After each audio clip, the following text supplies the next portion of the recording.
गुरु नानक ने अपने आखिरी दौर में रोहतास में भी आए, जेहलम में भी आए और देन यहाँ से गुजरते हुए गए।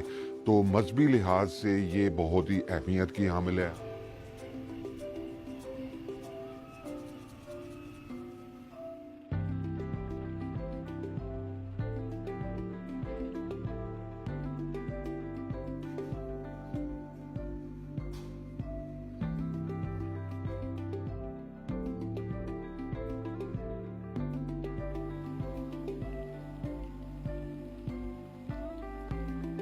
जहाँ से आज भी चश्मे से पानी निकल रहा है, और उसके साथ जो मज़हब कम्युनिटी की इंतहाई अहमियत की हामिल जगह है वो है जन्म स्थान। जो माता कौर साहिबा हैं उनका जन्म स्थान हुआ, उनका भी गुरुद्वारा जेहलम के रोहतास के जो कंपाउंड है उसके अंदर है।